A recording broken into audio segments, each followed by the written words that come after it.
जय हिंद दोस्तों, जय हिंद बच्चों।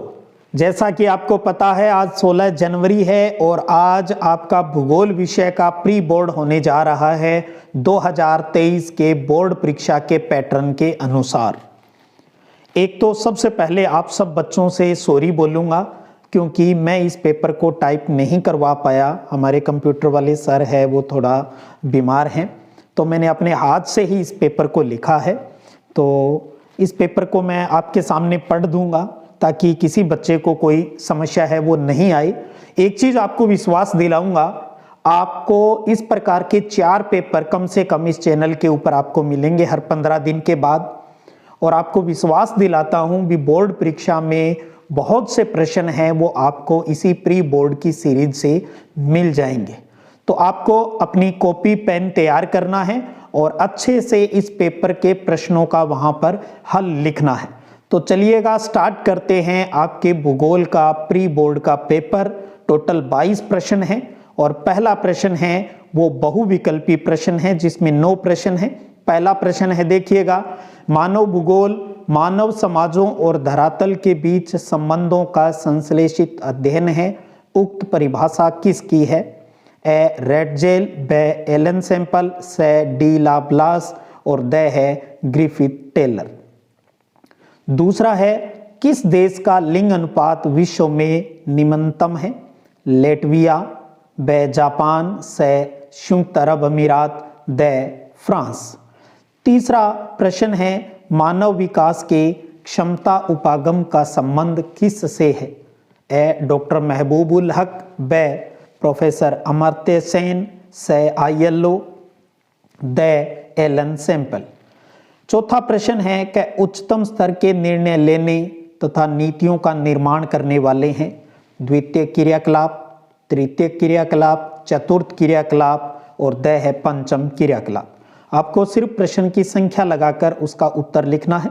आप सभी प्रश्नों का स्क्रीनशॉट लेकर भी इस प्रकार से अपने पेपर को हल कर सकते हो। पांचवा प्रश्न है, विश्व का सर्वाधिक लंबा पार महाद्वीपीय रेल मार्ग स्थित है? रूस, कनाडा, अमेरिका और ऑस्ट्रेलिया। इन चारों में से बताना है। छठा प्रश्न है, उच्चतम कुल साक्षरता दर वाला राज्य है? बिहार, केरल, राजस्थान या तमिलनाडु। सातवां प्रश्न है, कृषि योग्य भूनिम्नीकरण के लिए उत्तरदायी कारक है? मृदा लवणता, मृदा अपरदन, भू क्षारकता और चौथा उपरोक्त सभी। आठवां प्रश्न है कि निम्न में से चीनी का दूसरा सबसे बड़ा उत्पादक राज्य है? महाराष्ट्र, पंजाब, उत्तर प्रदेश या तमिलनाडु। पहले का 9वां प्रश्न है, योजना आयोग के स्थान पर नीति आयोग की स्थापना हुई 1950, 2015, 2005 या 2020। दूसरा रिक्त स्थानों की पूर्ति का प्रश्न है। पहला है कि लोग बेहतर आर्थिक और सामाजिक जीवन के लिए, फिर रिक्त स्थान दिया है, करते हैं। दूसरा है कि ब्राजील में कॉफी के बागान को रिक्त स्थान कहा जाता है। तीसरा, सन नगर शब्दावली का प्रयोग 1915 में रिक्त स्थान ने किया था। चौथा है, पहले रिक्त स्थान दिया है, केंद्र सरकार द्वारा प्रवर्तित जल संभर विकास परियोजना है। तीसरा प्रश्न अति लघुतरात्मक का है। पहला प्रश्न है इसका, जनसंख्या नियंत्रण का कोई एक उपाय लिखिए।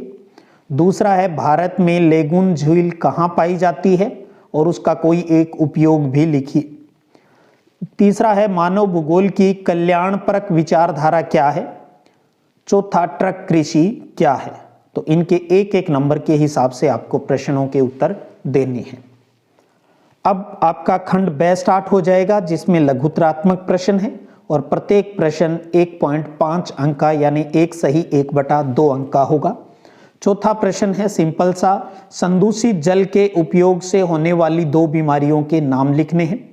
पांचवा, वृद्धि और विकास में 2 अंतर बताने हैं। छठा, स्वेज नहर और पनामा नहर का तुलनात्मक विश्लेषण कीजिए। सातवां है, अंतर्राष्ट्रीय व्यापार अस्तित्व में क्यों है? आठवां, विश्व व्यापार संगठन पर टिप्पणी लिखनी है। 9वां प्रश्न है, नगरीय बस्तियों की सामाजिक सांस्कृतिक समस्याएं बताइए। 10वां, जनसंख्या घनत्व पर टिप्पणी लिखिए। 11वां है, प्रवास के जननांकिकीय परिणाम बताइए। 12वां प्रश्न है, एक नगरीय संकुल बनाने के कोई दो संयोजकों को बताइए। 13वां प्रश्न है कि भूतापीय ऊर्जा की व्याख्या कीजिए। 14वां है, भारत के पश्चिमी तट पर स्थित 3 पत्तनों के नाम लिखिए। 15वां प्रश्न है, इंदिरा गांधी नहर कमान क्षेत्र में सतत पोषणीय विकास को बढ़ावा देने के कोई 2 उपाय बताइए। अब आपका खंड 6 स्टार्ट हो जाएगा, जिसमें प्रत्येक प्रश्न 3 अंक का होगा, जो दीर्घ उत्तरीय प्रश्नों की श्रेणी में है। 16वां है, फुटकर व्यापार और थोक व्यापार की विवेचना करनी है। 17वां, भारत में दूसरी पंचवर्षीय योजना में स्थापित एकीकृत इस्पात संयंत्रों को उल्लेखित कीजिए, उनके बारे में बताना है। 18वां है, रेलवे पटरी की चौड़ाई के आधार पर भारतीय रेल के वर्गों को समझाइए। अब आपका खंड 10 स्टार्ट हो जाएगा, जिसमें प्रत्येक प्रश्न 4 अंक का होगा और निम्नात्मक होगा। इस कैटेगरी में जो प्रश्न आएंगे उनमें आपको अथवा मिलेगा। जो भी आपको अच्छा लगे, जिसका आप बहुत अच्छे से उत्तर दे सकते हो, वो करना है। हाँ, लेकिन इस पेपर को करने के बाद आप सब बच्चों को कहना चाहूँगा, इस पूरे पेपर को अच्छे से तैयार करना है। 19वां प्रश्न है, विनिर्माण से क्या आशय है? आधुनिक बड़े पैमाने पर होने वाले विनिर्माण की कोई 3 विशेषताओं की विवेचना कीजिए, अथवा विश्व में उद्योगों की अवस्थिति को प्रभावित करने वाले 4 कारकों की विस्तृत व्याख्या कीजिए। दोनों में से कोई एक करना है। 20वां प्रश्न है, भारतीय कृषि की प्रमुख 4 समस्याओं की विस्तृत विवेचना कीजिए, अथवा भारत में स्वतंत्रता प्राप्ति के पश्चात कृषि विकास की महत्वपूर्ण नीतियों की विस्तृत व्याख्या कीजिए। दोनों में से जो आपको अच्छा लगे वो कीजिए अभी, लेकिन तैयार आपको सभी प्रश्न करने हैं आगामी बोर्ड परीक्षा के लिए। और खंड यह है वो मानचित्र का है, इसमें प्रत्येक प्रश्न आपका 2 अंक का है। 21वां विश्व के रेखा मानचित्र में दिए गए क्षेत्रों को अंकित करना है, जिसमें एक है मुंबई, दूसरा लंदन, तीसरा न्यूयॉर्क और चौथा सिडनी है। 22वां प्रश्न, भारत के रेखा मानचित्र में निम्न स्थानों को अंकित कीजिए, अलवर, हजारीबाग, चेन्नई और पारादीप। तो ये आपका आज का पहला प्री बोर्ड पेपर है। मैंने पहले ही सॉरी बोला है आपसे भी, मैं टाइप नहीं करवा पाया, लेकिन मुझे उम्मीद है आप इस चीज़ को एक्सेप्ट करेंगे, आप अच्छे से इस पेपर को तैयार करेंगे, ऐसा मेरा विश्वास है। जो बच्चे पेपर दे रहे हैं उनसे यही निवेदन, आप अच्छे से इस पेपर को हल कीजिए, फिर हम इसके उत्तर के ऊपर व्याख्या की बात भी आगे चलकर करेंगे। और अगला जो पेपर आपका होगा, बताना चाहूँगा, वो 30 जनवरी को होगा। तो तब तक आप दोबारा अपनी रिवीजन क्लास है वो स्टार्ट कीजिए, अच्छे से तैयारी कीजिए। इसमें जो कमियां रहे आज के प्री बोर्ड में, अगले पेपर में सुधारने की कोशिश कीजिएगा। अपना सपना है अब की बार 90 पार, जिसे हमें पार करना है। जीत जाएंगे हम तू अगर संग है, बस आप साथ निभाते चलिए, हम जीत जाएंगे। आप सब बच्चों को, मेरे सब कछुओं को इस पेपर के लिए हार्दिक शुभकामनाएं। बेस्ट विशेष।